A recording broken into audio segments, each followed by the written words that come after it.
Africa Backbone, on a eu deux partenaires stratégiques.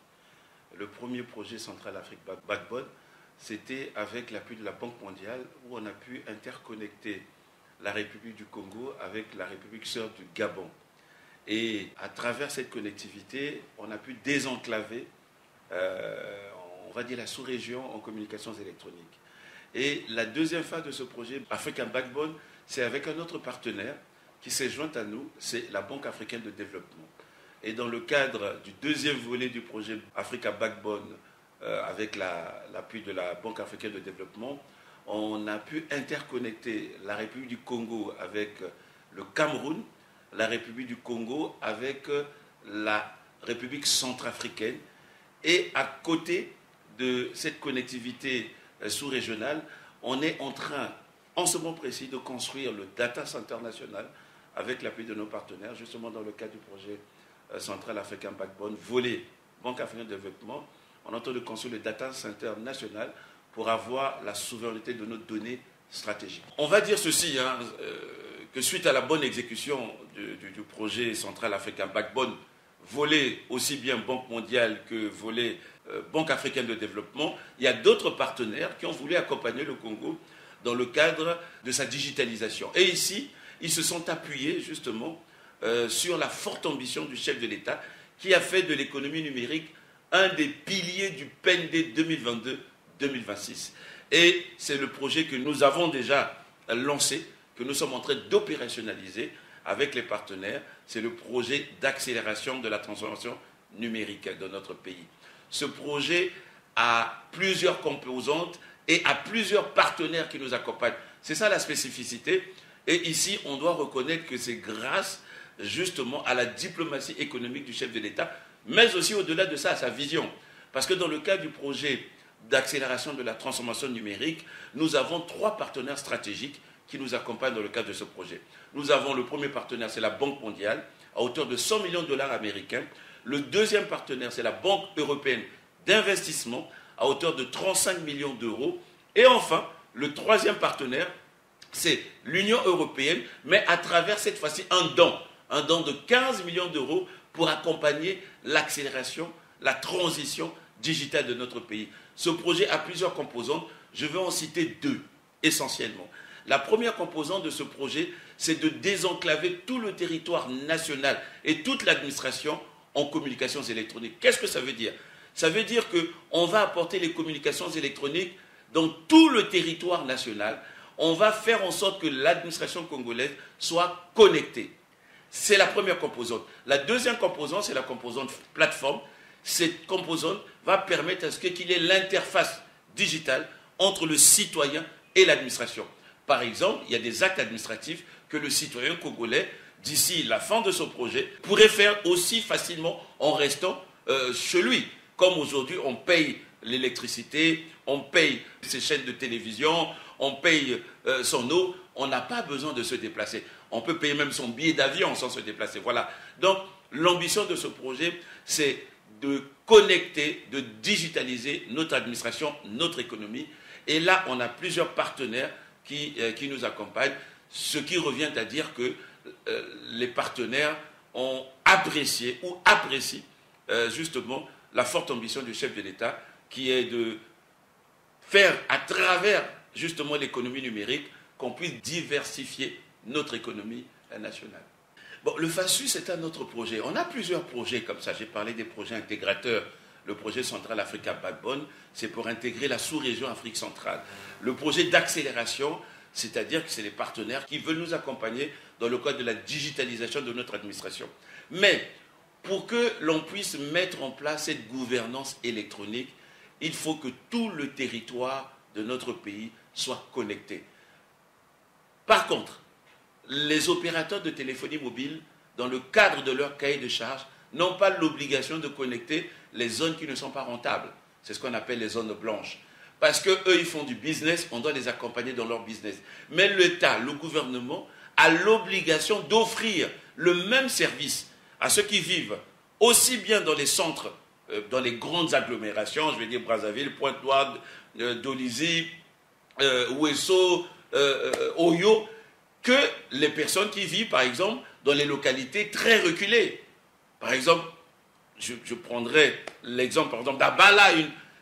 Les personnes qui sont à Abala doivent avoir le même service que ceux qui vivent ici à Brazzaville. Alors, le chef de l'État, en promulguant la loi qui a libéralisé le secteur des communications électroniques en 2009, le chef de l'État, à travers cette loi, nous avons pu extirper un article qui est en rapport avec les conventions internationales au niveau de l'Union internationale des communications pour mettre en place ce fonds d'accès pour le service universel qui permet, là où les opérateurs ne peuvent pas partir à travers le cahier de charges, nous, gouvernement, on y va, mais avec leur appui financier pour aller connecter ces zones. Et aujourd'hui, le FASUS, on peut dire en 3 ans d'exercice, en 3 ans, nous avons pu connecter 183 localités rurales de notre pays. Rien que pour l'exercice 2023, nous sommes à 43 localités qui ont été connectées en communications électroniques, mais aussi nous connectons aussi ce qu'on appelle les établissements scolaires et universitaires à travers des centres multimédia. C'est-à-dire qu'on emmène l'Internet, on emmène l'informatique, c'est-à-dire l'instrument informatique, pour que nos jeunes puissent s'acclimater, s'habituer à cet outil, et on emmène l'Internet dans ces localités pour que nos jeunes ne soient pas coupés avec l'extérieur du monde.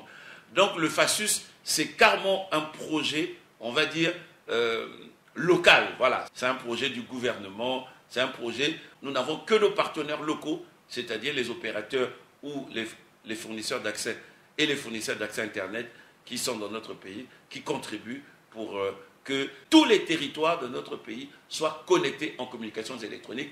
Et vous-même, vous savez que lorsqu'on ramène les communications électroniques dans une localité, ipso facto, on ramène aussi ce qu'on appelle la monnaie électronique. Parce qu'aujourd'hui, nous avons des transactions électroniques qui se font à travers le téléphone portable.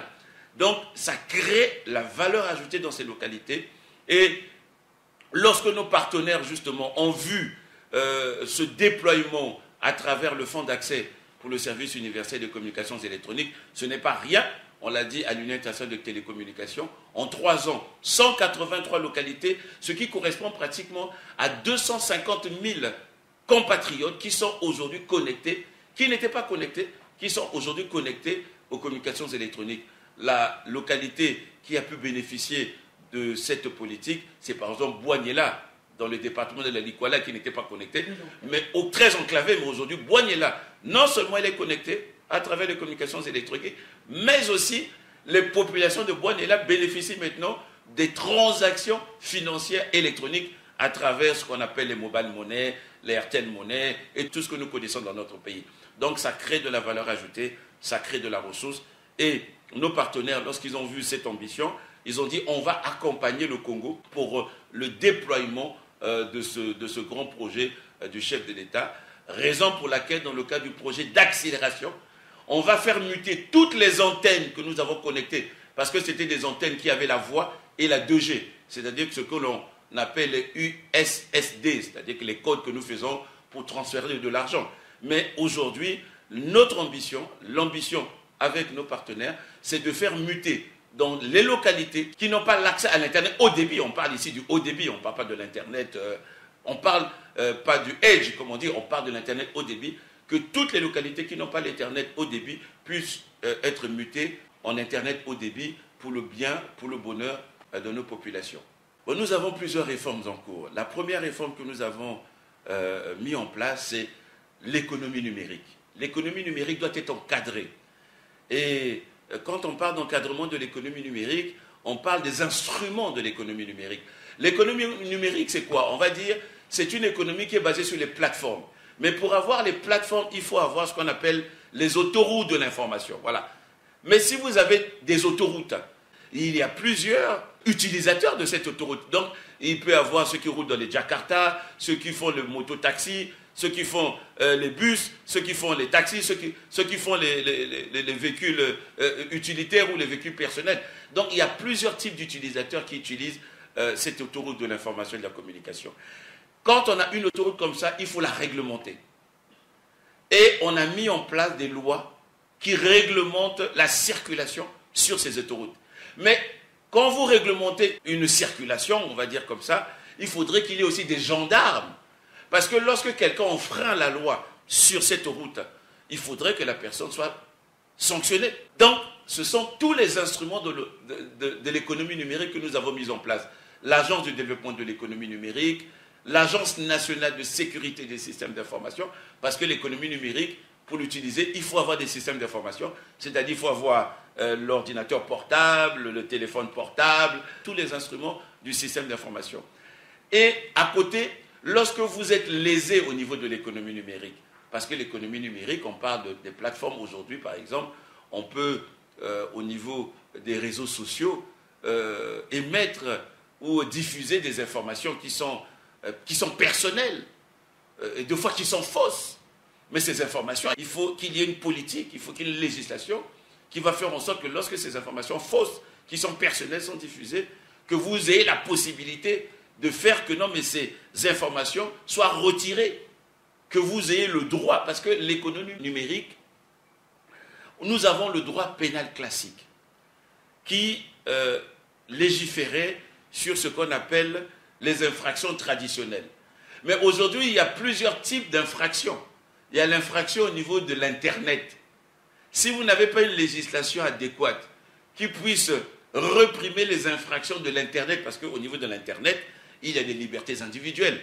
Nous, on appelle ça la gouvernance de l'Internet. Comment vous allez faire? Donc, c'est tous ces instruments. On a la législation. Il nous reste un instrument fondamental. C'est la Commission nationale de protection des données à caractère personnel. Cet instrument, c'est l'organe que vous allez saisir lorsque vous êtes accusé à tort ou lorsque vous voulez faire prévaloir vos droits dans l'espace Internet.